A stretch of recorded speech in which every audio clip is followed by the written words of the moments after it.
আসসালামু আলাইকুম, কেমন আছো তোমরা সবাই? আশা করতেছি ভালো আছো। আলহামদুলিল্লাহ আমরা অনেক ভালো আছি।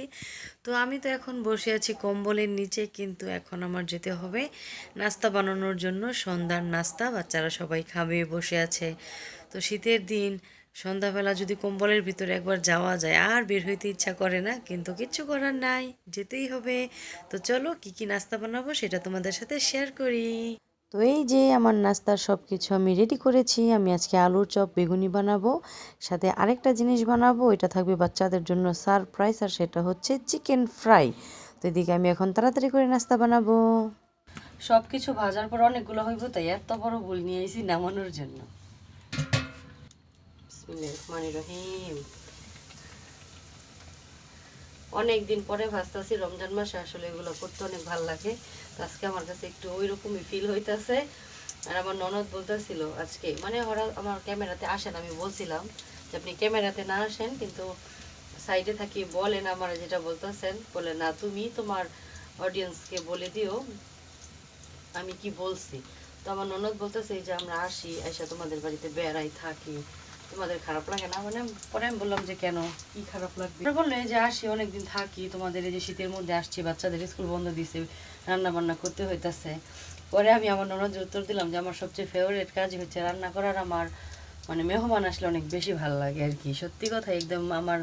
আর এই জিনিসটা আমি জেনেটিকলি পাইছি, আমার মা বাবাও মানে অনেক অতিথি পরায়ণ। আর এই জিনিসটা নোহার বাবাও বলে যে তোমাদের বাড়িতে আমার সবচেয়ে বেশি ভালো লাগে যাইতে, যে তোমার মা সবসময় দেখি তোমাদের সব রিলেটিভসদের নিয়ে দাওয়াত টাওয়াত করে, খাওয়ায়, রান্নাবান্না করে, আর সবসময় একটা আনন্দের মধ্যেই থাকে। তো ওই জিনিসটা আমিও পাইছি, আমার কাছে বাড়িতে মেহমান আসলে অনেক বেশি ভালো লাগে। তো যাই হোক, আস্তে আস্তে এগুলো ভাজি। বেসনের মধ্যে অনেকে কালার ব্যবহার করে, কিন্তু আমি কালার ব্যবহার কখনোই করি না, আমার কাছে কালার ছাড়াই ভালো লাগে। আলুর চপও দিচ্ছি, এদিকে আমার বেগুনি ভাজা শেষ। সব কিছুর দেখুন কত কত হাত পা গজাই আইছে, দেখে আমি নিজে মনে মনে হাসতেছি। আসলে আমার বেসনটা অনেক বেশি পাতলা হয়ে গেছে, এই কারণে এরকম হইতেছে। কিছু করার নাই, যাই হোক, খেতে পারলেই হবে। পেটে যায় সব কিছু একরকমই হয়ে যাবে। আমার আলুর চপ বেগুনি ভাজা শেষ, আর এখন হইতেছে আমি চিকেনটাকে ফ্রাই করব। তবে আমি মনে মনে ভাবতেছি যে এতক্ষণ পর্যন্ত তো আমার রান্নাঘরে কেউ আসে নাই, এখন যদি কেউ আসে তাহলে তো আমার সারপ্রাইজই নষ্ট হয়ে যাবে। তো আমি বেসন যেগুলো বাকি ছিল বাটিতে, ওইটার সাথে মুরগিটাকে মিক্স করে তারপরে ভাজতেছি। তো এর আগে আমি হচ্ছে তান্দুরি মশলা আর আদা রসুন দিয়ে এটাকে ম্যারিনেট করে রেখে দিয়েছিলাম কিছুক্ষণ, আর এখন তাড়াতাড়ি করে ভাজবো। এই যে পোলাপাইন পার্টির সন্ধ্যাবেলার নাস্তা। আম্মু কেমন হইছে? অনেক মজা। আমার মার সঙ্গে এলোমেলো আশ্রয় দিয়েছিল না জমি থেকে। হ্যাঁ, এর দুর্দা বহুত ভালো ছিল। খাও। আরেকটা জিনিস আছে, এটা খাওয়ার পরে দিমু, এলে ওইটা দেখলে এটা খাইতে মন চাইতো না। এই যে আলুর চপ বেগুনির পরে তোমার সারপ্রাইজ চিকেন ভাজা। আমি ইচ্ছা করে কই নাই গা, এমনকি বাইজা দিন পোলা পানি দেখা খাইব না।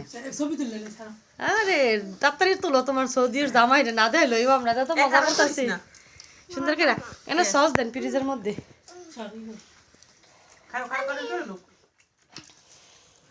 খাও সবাই।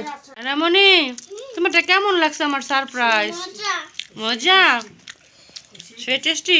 শেষ, আর কটা বাজনের কাম আছে? এমকে আলু সব বেগুনি আবার থাকবো পরে, এত মুরগি ভাজলে আবার নেক্সট টাইম বেশি করে খাওয়া মনে। খালি মুরগিটা কালকে যাইবেন গা, পিঠালাটা তো খাওয়াইছে, আজকে সারপ্রাইজ দিয়ে দিলাম। আঙ্গ পার্টি শেষ না হইতে হইতে নুহার বাবাই আবার পোলা পাইতে লেগে মজা নিয়ে আইছে। কি কি আনছ রেমনি? তোমার আবার কি দিছে? নুহা নুসরাত ওরা বড় হয়ে গেছে, ওরা বড় বড় জামা পরে, এখন অয় বড় জামা পরবো। এই এক জামা পইরা খালি নানুর বাড়ি এইবার বেড়ায় কাটাই দিল আয়রামনি। তো দেখো আমি আজকে একদম কম্বল টম্বল নিয়ে বাইরে বেরিয়ে গেছি, কারণ এখন এত পরিমাণ শীত। আর সকালবেলা মানে আমার কাছে মনে হইতেছিল যে বিছানার পাশে যদি আমার চুলাটা থাকতো তাহলে আমি ওইখানেই রান্না বান্না করতাম। তো সকালে ঘুম থেকে উঠে একটু বাহিরের ঠান্ডাটা উপভোগ করতেছি আর তোমাদের সাথে ভিডিও বানাইতেছি। আর আজকে আমার ননদরা সবাই চলে যাবে, আজকে একটু সকাল সকালে উঠলাম, তাই আমার একটু বেশি পরিমাণে শীত করতেছে। আর একটু পরেই রান্না বসাই দিব, তখন আর এত শীত করবেও না। তো যাই হোক, কিন্তু শীত কিন্তু অনেক বেশি। আজকে আমাদের বাড়িতে শুধু আমার ননদ রান্না, সাথে তোমাদের ভাই আমাদের বাড়ির পাশে, ওর কাজ চলতেছে, ওই লোকেরাও খাবে। তো তাদের মধ্যে হিন্দুও আছে, সেজন্য আমি গরুর মাংস রান্না করি নাই, শুধু মুরগি রান্না করেছি, পোলাও, তারপরে বেগুন ভাজা, তারপরে ডিমের কোরমা রান্না করেছি, সাথে চিংড়ি মাছ ভুনা করেছি, আর ডালও আছে। আরামনি টাটা, টাটা, বাই বাই, আবার আইসো।